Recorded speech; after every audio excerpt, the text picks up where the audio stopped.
Existentialism की superficial understanding बहुत आसान है। ये फ़लसफ़ा आपको ऐसा लगेगा कि आपको समझ आ रहा है, लेकिन इसकी इम्प्लिकेशंस फिर बहुत सारे फ़लसफ़े में से सबसे स्ट्रॉन्ग इम्प्लिकेशंस इसकी है, क्योंकि ये समझ आ जाता है। हमारे माशरे में अगर सबसे ज़्यादा किसी फ़लसफ़े का गलबा है, वो एग्जिस्टेंशियल फ़लसफ़े का गलबा है। अगर आपको फ्रेडरिक नीचे दिखते हैं हमारे सोसाइटी में, it is he is one of the stalwarts of this school. Many don't place him in this school. Some would want to call him a nihilist, but then he belongs to this school. आपको दिख जाएगा through the discussion जो हम करेंगे existentialism पे, आपको दिख जाएगा कि he belongs to this school.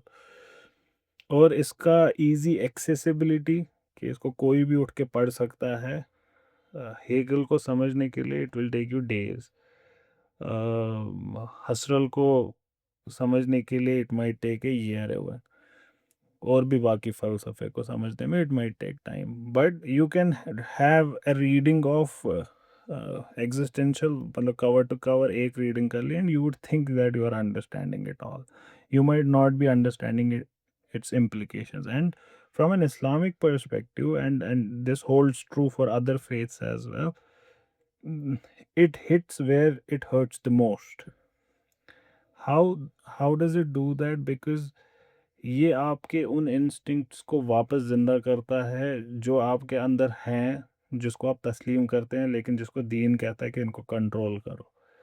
Existentialism वहाँ पे आओगे. एग्जिस्टेंशलिज्म आपको आपके दुख याद दिलाएगा कि ये आपके मसले हैं, और ये आपको बोलेगा कि इन मसलों को हल करने का तरीका है हमारा फ़लसफ़ा फॉलो करना. इस वजह से ऐसा आर्ग्यू किया जाता है, दो पीपल डिसएग्री, कि अभी का जो साइकेट्रिक मेथड है, साइकोलॉजिस्ट जो मेथडोलॉजी अडॉप्ट करते हैं, they are actually existential philosophy का एप्लीकेशन इन मेडिसिन.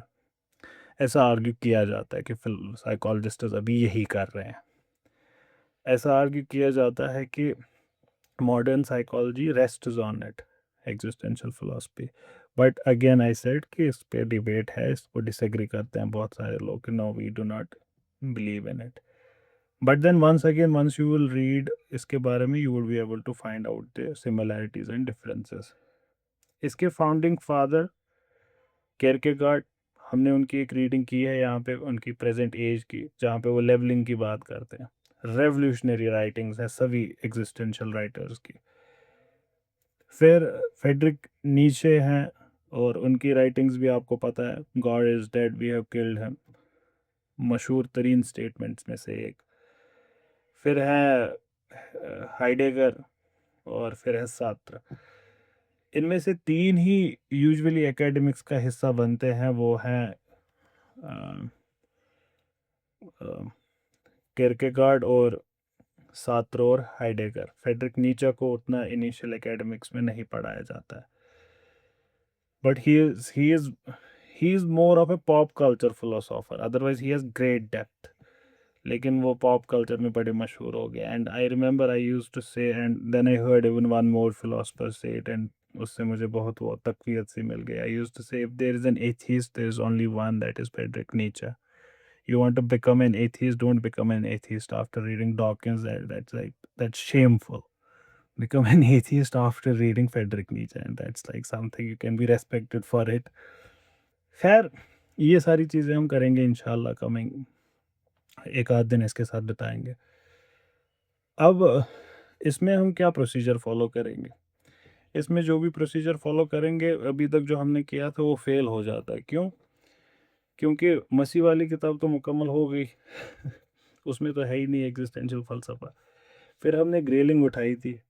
ग्रेलिंग हज़रत ने केरकेगार्ड स्किप कर रखा है. नीचा पे है, इन पे उन पे ऐसे है, सात्र पे थोड़ा सा है, और हाइडेगर पे भी थोड़ा सा है. But by and large, he has skipped existential philosophy. And when you do not discuss Kierkegaard, though, you haven't discussed existentialism at all, because he is the founding father of the school. So, what are we going to do now? I have taken an essay which introduces us to existential philosophy. वहाँ पे पहले हम देखेंगे ये कहना क्या चाहते हैं, as a whole, as a school, what do they say, the common things between Friedrich Nietzsche, Kierkegaard, Heidegger and फिर हम क्या करेंगे, फिर हम एक एक फिलोसफर को अलग अलग से लेंगे।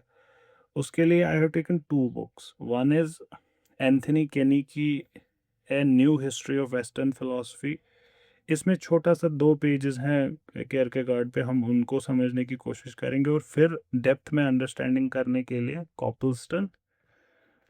कॉपलस्टन की 11 वॉल्यूम की आती है वेस्टर्न फिलोसफी की, इसका लास्ट वॉल्यूम है एग्जिस्टेंशलिज्म पे और लॉजिकल पॉजिटिविज्म से। इसमें से हम कुछ एक पेजेस पढ़ेंगे regarding the philosophers directly, not overall.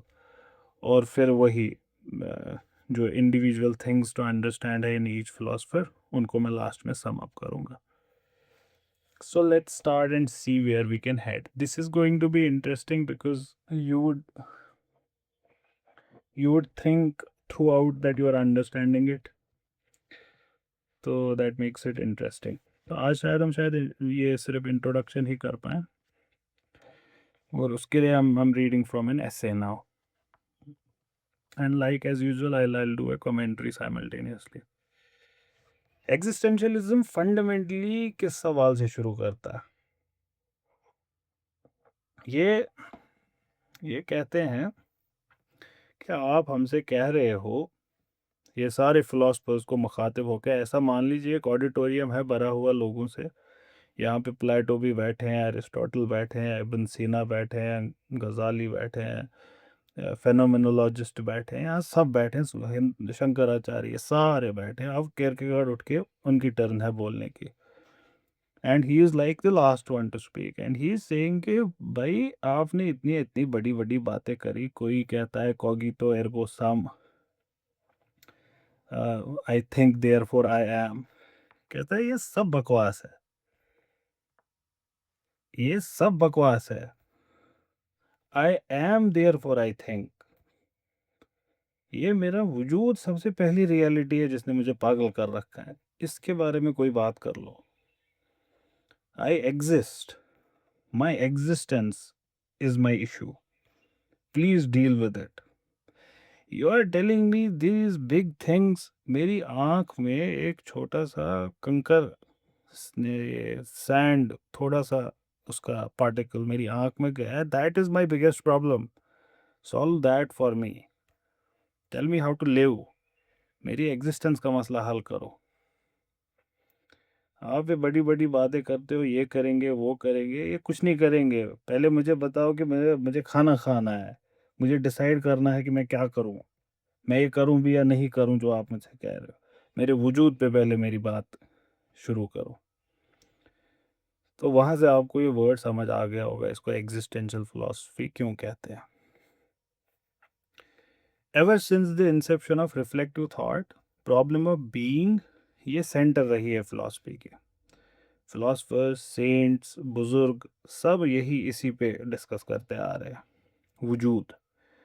हिंदुस्तानी फ़लसफ़े में उपनिषद, दे डिस्कस इट, कि क्या है वो जब हमारी मृत्यु होती है, जब हम मरते हैं, जब हमारी डेथ होती है, what is it that passes on, और is it like gone, finish, खत्म? No, there must be something that survives death and destruction, that something which is unaffected by becoming or change, that that something। मुसलमानों के अंदर वजूदी फ़लसफ़ा, वजूद क्या है, हर जगह ये मसला हुआ है। The problem of existence is a central theme in all philosophy, everywhere. कहने का मतलब कोई फिलोसफर अवॉइड नहीं कर सकता ऑन्टोलॉजिकल क्वेश्चंस को। Thus all philosophies are at bottom existentialist philosophies. तो ये जितने भी उठे और माइक पे, पोडियम पे बोलना शुरू किए थे, सोक्रेटिस, शंकराचार्य, इब्न सीना, everyone in a way was talking about existence ही। तब हमारे किरकेगार्ड साहब अब नई बात क्या बोलने जा रहे हैं? The difference is, the reason is that modern existentialism is concerned with the problem of becoming, than the problem of being.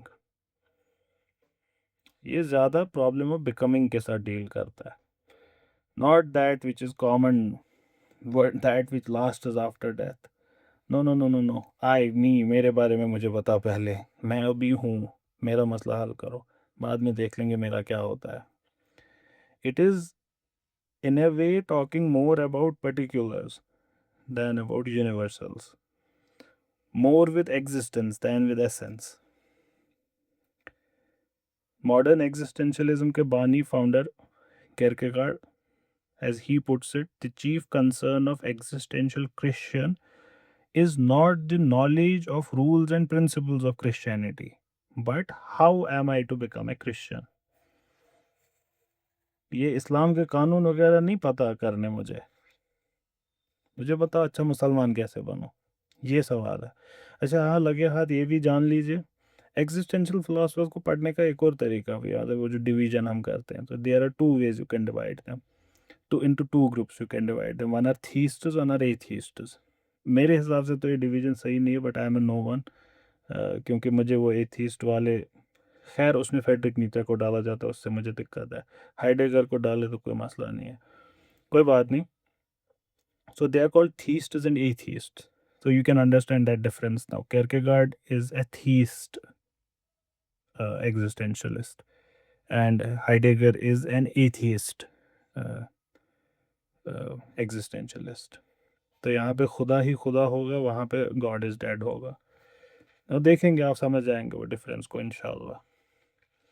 So the non Christian और atheist existentialist substitute the word, जो यहाँ पे ऑथेंटिक बीइंग है, ये sorry ये Christian इन्होंने बोला, या कोई मुसलमान बोलेगा how do I become a good Muslim, they would replace it, how do I become an authentic being. मेरा वजूद अपने परवान पे कैसे कैसे चढ़ेगा, एट द हाईएस्ट कैसे पहुंचेगा. For a theist existentialist he would say कि आप वजूद का परवान पे चढ़ना है, एक अच्छा हिंदू बनना, एक अच्छा क्रिश्चियन बनना, एक अच्छा मुस्लिम बनना. उनके लिए, क्योंकि हिंदू मुस्लिम सिख ईसाई सब आपस में भाई भाई हैं और गलत हैं, तो इनके लिए क्या है कि मैं अपना एक्चुअल वजूद को कैसे एक्चुअलाइज करूं, ऑथेंटिक बीइंग को कैसे हासिल करूं. Thus the existentialists emphasize what? Action, real choices in life. उनका उतना ज़्यादा एम्फेसिस नॉलेज और एक्सप्लेनेशन पे नहीं है. The question of what is replaced by the question of how. तो इधर उधर की ना बात कर, ये बता काफिला क्यों लौटा, ये सवाल है एग्जिस्टेंशलिस्ट्स का. तो लाइक आई सेड, इंट्रोडक्टरी में हम ओवरऑल देखेंगे एग्जिस्टेंशलिस्ट थीम्स को. अभी तक आपको शायद इतना दिख ही गया होगा कि एग्जिस्टेंशलिस्ट फ़लसफ़े के लिए ह्यूमन पर्सन, एक इंसान की शख्सियत, उसकी आज़ादी इज़ ऑफ ग्रेट इम्पोर्टेंस, क्योंकि फ़र्द यहाँ डिस्कशन में है, the individual is in the limelight. Existential फ़लसफ़े के हिसाब से एक इंसान की पर्सनल ग्रोथ, उसकी डेवलपमेंट, यही सबसे ज़्यादा ज़रूरी है. And that can take place through individuals' own efforts. You can take a horse to the river, not even 100 ewes can make it drink. So you have to do it yourself. None can help you in this regard. The existentialist philosophers hit you hard. They really hit you hard. They that's why a lot of people say it ends with nihilism. Probably it's because of the strong language, not because of the falsafa itself. But then many of them, Kierkegaard is said to have suffered a nervous breakdown. It is debated, but then he did die of something. Uh, Friedrich Nietzsche is like, he is known कि he had a full-fledged breakdown. तो या खुद करना है. Thus the practical problems of living, ये हैं इनके core मसाइल जिनको ये हल करना चाहते हैं. जब हम ये सारा फ़लसफ़ा पढ़ते हैं चारों फिलोसफर्स का जिनका हमने नाम लिया, हमको कुछ एक कॉमन कैरेक्टरिस्टिक्स मिलते हैं. कॉमन कैरेक्टरिस्टिक्स का बिल्कुल कहने का ये मतलब नहीं कि everyone addresses all of these things in the same way, but in a similar way. For example, all of them in one form और अनदर क्रिटिसाइज आइडियलिज्म. ख्याली पुलाव वाली दुनिया को ये सब क्रिटिसाइज करते हैं. Existentialism has emerged and developed as a reaction against idealism. ये conceptualism और idealism के बहुत बहुत क्रिटिसाइज करते हैं उसको. आइडियलिज्म के हिसाब से human person is essentially an expression of something underlying. आप जो हैं वो आपके स्पिरिचुअल वजूद का ज़हूर है. It is the actualisation of your spirit. Whatever you are in your form outside, what is it? It is it's a reflection of what you are inside, a psychic element inside you, and which we share as a humanity, as a universal character. कहने का मतलब, all of us are fundamentally same and we share with each other some universal character. essence हमारी है कोई इंसानियत वाली essence. It is this common character जो हमको define करता है हम सबको. So the human freedom is subject to general good of humanity in general. ये हम सब को बताया गया है, पर ऐसे ही हम अपने वजूद को समझते भी हैं. एग्जिस्टेंशियलिस्ट इसको क्रिटिसाइज करते हैं, इस फलसफे को. वो इस यूनिवर्सल एलिमेंट को रिजेक्ट करते हैं. Man's good being subject to general good, इसको भी रिजेक्ट करते हैं. They regard the search for essence a mistaken pursuit. कहता है मेरा खुद का अकेले का वजूद सबसे पहली रियलिटी है मेरी. सबसे पहले मैं इसको फेस करता हूँ. I face my demons every day. बाद में देखेंगे पूरी दुनिया का. It is not the essence but existence which is real. Essence तक तो बाद में पहुंचेंगे, लेकिन ये जो मेरा अपना खुद का वजूद है इसको मैं सबसे पहले फेस करता हूँ. तो ये एक कॉमन थीम है सब में. जब हम एक एक फिलोसफर को पढ़ेंगे तो शायद ये रिपीट होगा और आप इसको अच्छे से समझ पाएंगे. फिर है दूसरा, क्रिटिसिज्म ऑफ नेचुरलिज्म. आपको लगा दीन गया, अब दुनिया भी जाएगी. मजहब को एक दरवाजे से निकाला, आप साइंस को दूसरे दरवाजे से दफा करेंगे. तो फिलोसफी ऑफ नेचुरलिज्म के भी एक खिलाफ है. नेचुरलिस्ट्स के हिसाब से आप इसको नेचुरलिज्म को दो, it's not a synonym but you can understand it with scientists. ये क्या कहते हैं? ये कहते हैं कि ये साइंटिस्ट ने पूरा बेड़ा गर्क कर रखा है दुनिया का. अब इसके रीज़न इनके बहुत सारे हैं कि बेड़ा गर्क कैसे कर रखा है. अभी ये इनके फ़लसफ़े को क्रिटिसाइज़ कर रहे हैं, बाद में इनके प्रोडक्ट को क्रिटिसाइज़ करेंगे. फ़लसफ़े को क्या क्रिटिसाइज़ करते हैं? कहते हैं क्या बोलते हो तुम, बकवास. ये फिज़िको बायो केमिकल लॉज हैं दुनिया में. अगर ये लॉज हैं तो that means there is a universal law of causation, because all of these rest on causation. If there is no causation, there are no laws. If there are laws, there are causation, and science accepts causation.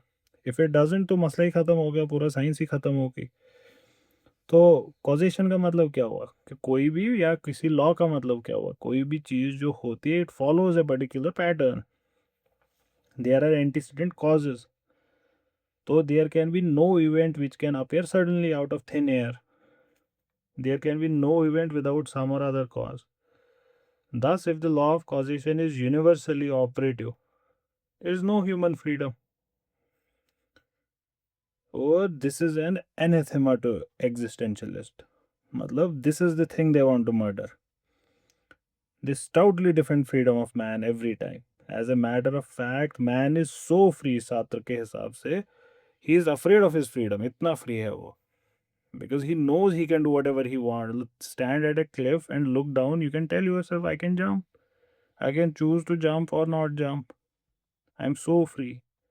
And you are telling us कि no, we are determined by laws. ये freedom हमको feel होता है, क्या करें इसका? इसका जवाब दीजिए. तो criticism of naturalism. उसके बाद साइंटिफिक फ़लसफ़े का एप्लीकेशन, उसके भी ये खिलाफ है.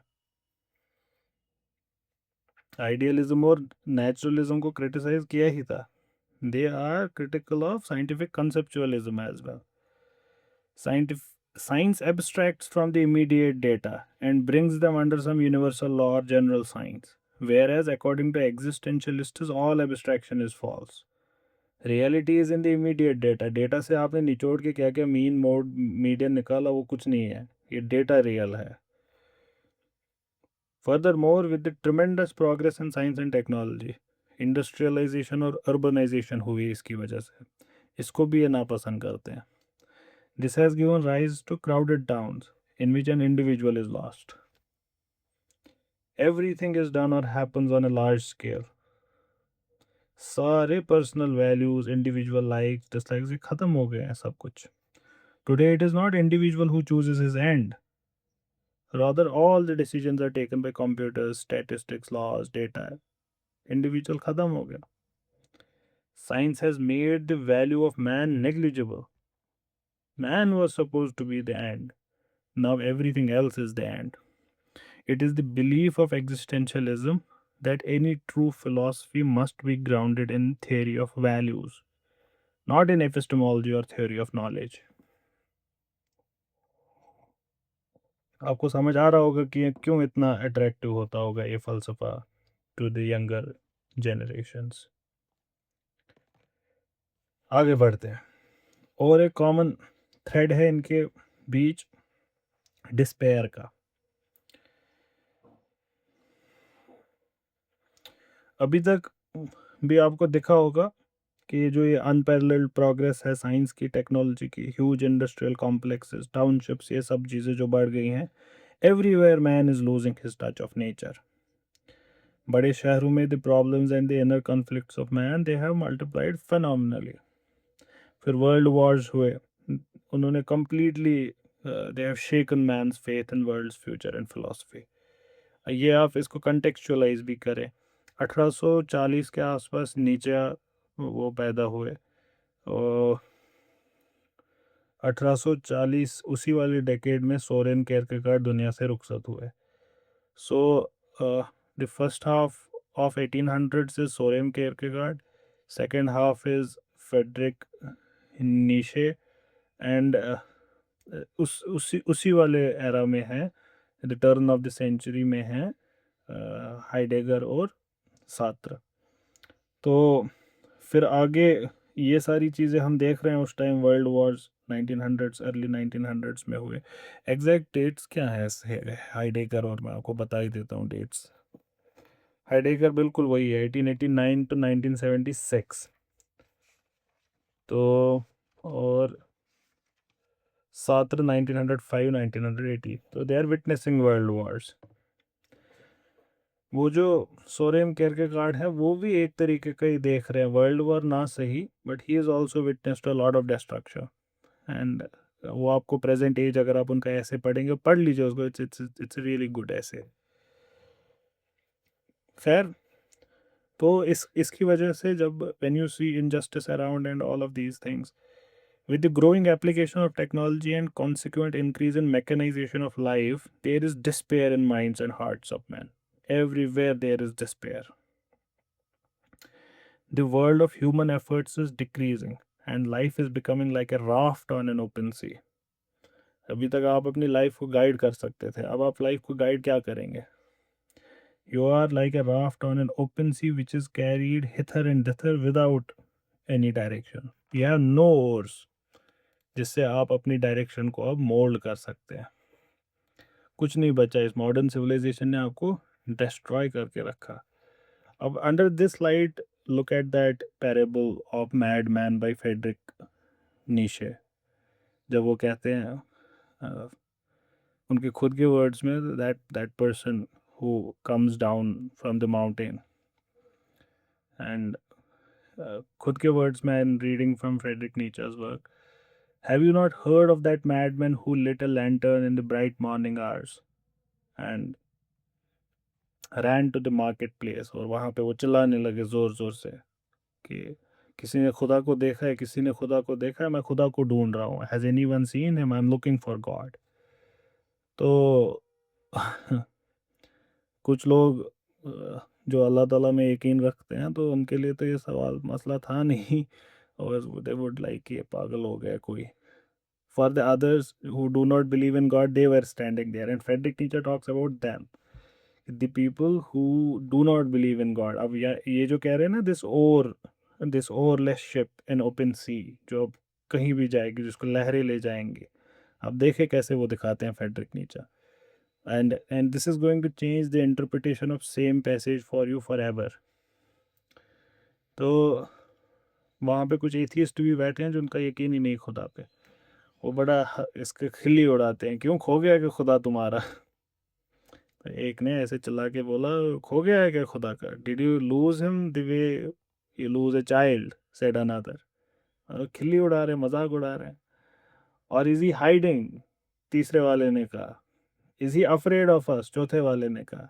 Has he gone on a voyage? पांचवे ने कहा. He has emigrated. छठे ने कहा. और सब खिल्ली उड़ाते रहे खुदा की. आपको समझ आ रहा होगा आगे आगे बात कहाँ पहुंचने वाली है, जिन्होंने भी ये पैसेज पढ़ी है, कि एक्चुअल में फ्रेडरिक नीचे क्या दिखाना चाहते हैं आपको, कि खुदा को मारने से होता क्या है. You are a ship that has no oars now. The madman sprang into their midst and pierced them with his glances. Where has God gone? He cried. I shall tell you. तुम मुझे क्या बताओगे? मैं तुम्हें बताता हूँ खुदा का क्या हुआ. We have killed him. We have killed him. Who? You and I. We are his murderers. But how have we done this? How were we able to drink of the sea? Who gave us the sponge to wipe away the entire horizon? What did we do when we unchained the earth from the sun? ये क्या कर दिया तुमने? You lost the oars of your ship. You unchained the earth from its sun. Whither is it moving now? Whither are we moving now? Away from all the suns? Are we not perpetually falling then? Backward, sideward, forward, in all directions? Directions? Is there any up or down left anymore if there is no sun? Are we not straying as though an empty nothing now? Do we not feel the breath of empty space? Has it not become colder? Is it not more and more night coming on all the time? Must not lanterns be lit in the morning now? Do we not hear anything yet of the noise of grave diggers who are burying God every day? Do we not smell anything yet of God's decomposition? God's too decomposed. God is dead. God remains dead, and we have killed him. How shall we, murderers of all murderers, console ourselves? That which was the holiest and mightiest of all that the world had yet possessed has bled to death under our knives. Who will wipe this blood off us? With what water could we purify ourselves? What festivals of atonement? What sacred games? कहने का मतलब हर एक चीज आपकी अब destroy हो गई, because this was the center of your universe. फिर आगे in the last line Friedrich Nietzsche drops the bomb, जो शायद ही किसी को नोटिस होता है. देखिए क्या कहते हैं. Must we not ourselves become God simply to be worthy of it? इससे बचने का एक ही तरीका है, खुद को खुदा बना दो. There has never been a greater deed, and whosoever shall be born after us, for the sake of this deed, he shall be part of higher history than all history hitherto. खैर, तो despair. The existentialists try to analyze and describe these human predicaments. और इनमें से हम कैसे निकले, existentialist philosophers इसको हल करना चाहते हैं. और क्या है कॉमन थ्रेड? Human personality. इसकी कोई वैल्यू है. It's something that you just cannot ignore और ब्रश अंडर द कारपेट. अभी तक ये भी आपको समझ आ ही गया होगा कि existentialism recognizes the paramountcy of human personality. As a matter of fact, for an existentialist, man is the center of universe. Nothing else is equal to him. Not even Brahman, Khuda, God, universe, nothing. They are all subsidiary to man. The basic features of human person is his freedom. Unchained, unrestricted, unfettered. तो आपको समझ ही आ रहा होगा society और social institutions की हैसियत क्या होगी एग्जिस्टेंशियल्स के सामने, कि they are for you, you are not for them. There is no greater will to which the individual will is subjected. If any social law or principle is restrictive of human freedom, it is invalid and unjust. और क्या है common इनके बीच में? Subjectivity. Subjectivity को बहुत importance देते हैं. केयरकेगार्ड इस पर डिटेल में बात करते हैं. केरकेगार्ड का मानना था कि truth is subjective. Truth is subjectivity. Objectivity and obstruction are hallucinations, he would say. While scientists lay so exclusive stress on objectivity and consider any intrusions by subjective elements as wholly unwanted, science वालों को, mathematics वालों को तो subjectivity से नफरत है. The existentialists are extremes of the other kind. That only the immediate feeling or apprehension reveals the truth. तुमको डर लग रहा है, वही डर ही सही है. ये बाकी दुनिया तुमको बोलती रहेगी नहीं नहीं कोई भी डरने की ज़रूरत है, बट यू आर, तुम्हारा पसीना छूट रहा है. That is your truth. And that abstraction in any form of manner, it spoils the truth and reality for you. The immediate experience by individuals of things results in conflicts, divisiveness, pain, anguish, anxiety, suffocation. It is these conflicts and pains that tell a person the quality of his life. And the business of philosophy is to analyze and describe these conflicts and trace their causes. ये conflicts ज़्यादातर moral होते हैं in nature and are indicative of inauthentic existence. ये जो inauthentic existence है technical term है existential falsafe में, इसको आप you will get to know it what it means कुछ time बाद, probably जब हम Kierkegaard पढ़ेंगे तो ये conflicts क्यों होते हैं आपके अंदर? Because you are living an inauthentic life that has been forced upon you.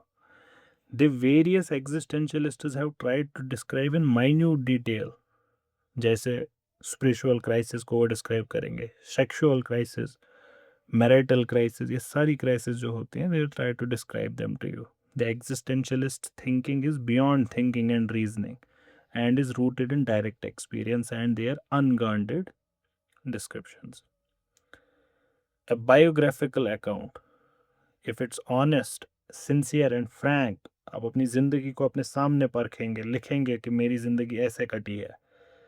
It helps in appreciating and understanding the truth of one's own situation. इसकी वजह से I told you like कि कुछ हद तक modern psychology को माना जाता है कि it is actually resting upon existential philosophy. One of the things current philosophers, current psychologists do, and Jordan Peterson is a name worth mentioning in it because he has been pioneering it in the recent decade, called self-authoring. You write about yourself. क्या किया है आपने, and they do it. मतलब हम अगर लिखेंगे हम फिर से इसको नॉन एग्जिस्टेंशियल पर्सपेक्टिव से लिखेंगे, but under the guidance of the psychologist he will tell you to write those things about your life जो फ्रॉम एन एग्जिस्टेंशियल पर्सपेक्टिव बहुत इंपॉर्टेंट है. And once you come to know about then they tell you to do future authoring. How do you want yourself to be? And then they will bridge the gap. You are this, you want to be this. You have the two sides of the river now. Now the psychologist, he would try to help you build a bridge. And because they believe that you have to help yourself, they will help you build the bridge. They won't build the bridge for you. You would see the parallels with modern psychologists. And again, I'm saying कि this is not something which is agreed upon. It's not that a psychologist would come up and would say, yeah, that's what I'm doing. Not everyone would say that. It takes guts to say that because existential philosophy has not been well received, at least in the Eastern world. Western world में it has got acceptance now. बहुत अच्छी acceptance है इसकी अब. और इसीलिए अब बड़े easily, फॉर एग्जांपल फिर से जॉर्डन पीटरसन बहुत तारीफ करते रहते हैं फेडरिक नीशे की, बहुत तारीफ करते रहते हैं. For example the marital discord may be due to lack of respect for the other spouse and too much expectation of him or her. An honest account of such an experience may help relieve your tensions in many different जो मसाइल हैं ज़िंदगी में. Once you are honest about it, you decipher what is happening, you are able to solve it. So everyone probing into the depths of one's subjectivity can discover the truth of one's own being and discover his authentic route to life. क्या? I am a man trapped in a woman's body. You realize it. This is why there were conflicts in your life or marriage. You Are a man in a woman's body, start behaving like a man. There's no need to impress anyone. This is a creative process which gives rise to fresh insights. The man, when he encounters the existence firsthand, stands alone. अकेला वो देखता है कि मेरी हकीकत ये है. It is only when one is alone that one comes to grips with his true self. कि I am actually a female in a man's body. Or there are people who say that we identify as wolves or something else. तो ये सारी चीज़ें, I am limiting it to one particular thing, you can extend it elsewhere as well. This ability to be alone, to stand by oneself, is the true freedom. And this again is the basis of all morality. तो एग्जिस्टेंशियलिस्ट्स के हिसाब से origins of values is not in social situations but in personal insight. फिर और एक common चीज़ जो आपको existential philosophers में मिलेगी वो है कि none of them tries to build a philosophical system. अगर आप देखें, मैंने आपको बार बार बोला है कि फ़लसफ़ा proper the way we understood it for thousands of years that ended in a way with Kant. और उसके बाद फिर ज़्यादा मेथोडोलॉजी पे ही बहस हुई है. हेगेलियन थॉट को कंसिडर किया जा सकता है कि कांट के बाद हेगल हुए. आई पर्सनली थिंक कि it's only a reformation of Kant. उसको वो रिफाइन करके हेगल ने प्रेजेंट किया. But that's me personally, not everyone thinks. Analytical फ़लसफ़ा एक मेथोडोलॉजी है. They actually reduce problems to non problem, जो हमने देख ही लिया अब तक. फेनोमेनोलॉजी भी एक मेथोडोलॉजी ही है. तो एग्जिस्टेंशियलिस्ट भी कोई सिस्टम नहीं डेवलप करते हैं. From the ancient times, philosophers have cogitated and pondered over bigger problems of life like God, soul, space, time, physical world, origin, evolution. ये सारी चीज़ें. They have tried to present their philosophies as systems which would embrace all the problems and solve them for you. They have developed a theoretical system. So, in their philosophy, you would find ethics, metaphysics, and epistemology, everything. Existentialists distrust system making. क्योंकि individual है. अगर system होगा then you would be a cog in the wheel. They don't want that. They want you to be free, so they cannot have a system. According to them, the true aim of philosophy is action, not theory. Therefore, they do not cogitate over traditional problems. Now, this action, not theory, ये भी आपको दिख रहा होगा common discourse में बहुत होता है. So once again, you see how this philosophy has reached home everywhere. और क्या है इनका common thread? Emphasis on the problem of the relation of individual and the world. A problem which is thought to be crucial by the existentialists is the relationship between individual and the world. Traditional explanations to this problem, existentialists कहते हैं, they are not satisfactory. If we, after Hegel, believe in the one universal element called absolute, जो manifest कर रहा है खुद को हर एक चीज में, then individual has no value whatsoever. And not even value. वो तो हमने वहां पे भी देखा था, जब हमने हेगेलियन फलसफा पढ़ा था, वहां हमने देखा था इंडिविजुअल की वैल्यू नहीं है. It's actually the absolute which is doing everything. And the bigger problem for an existentialist is that he is not free. Hegel के हिसाब से the acceptance of necessity is the true freedom. Submission में true freedom है. This robs individual of all freedom, his unique abilities and his unique qualities. Such a view is repugnant to the existentialist. इसको वो दफा करते हैं. इस वजह से one of the common threads between all the existentialists are they are all anti-Hegelian. Existentialists के हिसाब से man cannot be considered subject to any law, any rule, any principle, any custom, universal, natural, social, political, anything. No, nothing. Everything is for him, he is for nothing. They are uncompromising free willists and are extremely wary of any external encroachment on human freedom. फिर एक और common thread इन सब के बीच, inner conflict की problem.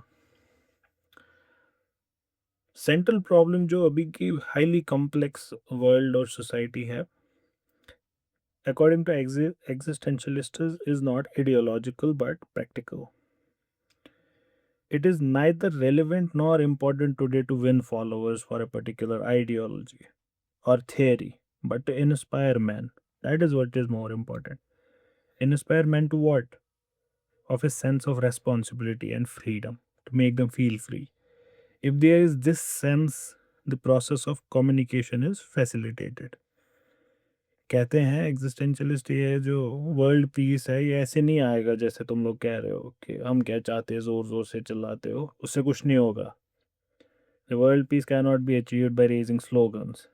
We require for this purpose individuals who think they are free, who are free in the actual sense of term, who communicate freely, and above all, who respect theirs as well as others' freedom.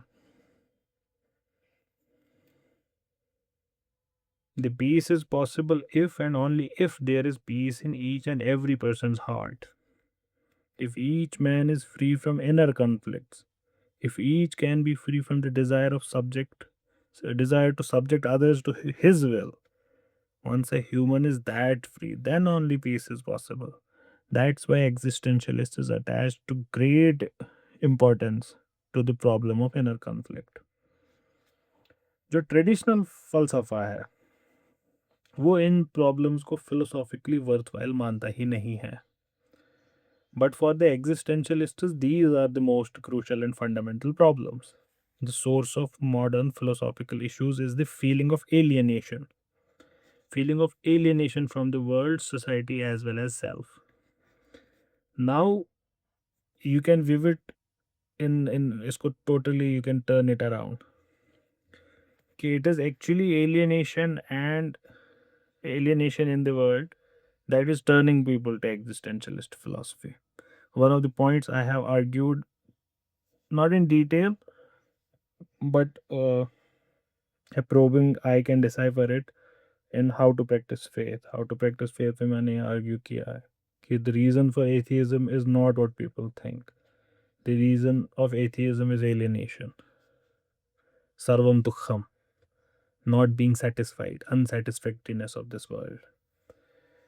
If we regard the existence and thought desperate, the problems arising out of this severance between reason and existence cannot be rationally solved. These can be resolved in practice only. A true harmony is not a harmony of ideas or thoughts, but a harmony of desires. A true philosopher is not a philosophy of substance, but rather a philosophy of existence, a philosophy of immediate experiences of us humans. The true nature of philosophy is not thinking about being, but participating in this particular moment. The existential philosophy does not have any definite aim which it wants to achieve. Because life being moment and flow, it cannot have one particular end. But a creative advance, it is not possible to tie down life to any particular aim. Life cannot be aimless or having an aim both. An authentic existence is the only aim that life has. But this is not some future state, but a present state of life. अभी जो आपका authentic self है उसको realize करें. And authentic life can be personal only. It cannot be societally driven. The existentialism condemns both historicism and scientific philosophy. Scientific philosophy तो आप समझ ही गए होंगे. Historicism, the theory that social and cultural phenomena are determined by history. अब ये जितना आपने सुना आपको दिख रहा होगा कि modern man is this. Modern man is entirely this. और इसीलिए जो मैंने स्टार्ट किया था मैंने आपको बोला था कि आपको लगेगा कि आप ये सब समझ रहे हैं क्योंकि on the face of it it seems that it is telling you to leave everything that is tradition, that is everything that is religion. It is asking you, and that is why most people who read existentialism and because they do it superficially, and because they are superficial readers, they end up with being nihilists or atheists. And the problem is that that doesn't solve their problem. They always remain in this chain. They again think that there is something missing, and then they become ideologues, because they don't feel that contentment which they should have after following that falsafa. Then the Iblisi character comes up, that the problem is not inside us, it's outside. It is still the society which is creating problems for us. And then they become ideologues and try to peddle it forward. But at the root of it is not understanding existentialism at all. The root of the problem is that, because truth be told, this is not what they are saying. Some of them are, most of them are not. Definitely not Kierkegaard. Definitely, he's not saying this. Once he will reach to his authentic existence, he will make you a strong theist, not an atheist. He'll make you a strong Christian because he was a Christian. Well, for others, it can be Hindu, Muslim, Sikh, Isai, whatever. Uh, that's what he will call your authentic existence once we reach Kierkegaard's falsafa. Friedrich Nietzsche, if you subtly understand, अब तो समझ आ ही गया होगा जिन्होंने सुना जब मैंने covered Frederick नीचा का वो parable of mad man. So you would also be able to see Friedrich Nietzsche is also trying to do that, but subtly, not like Kierkegaard.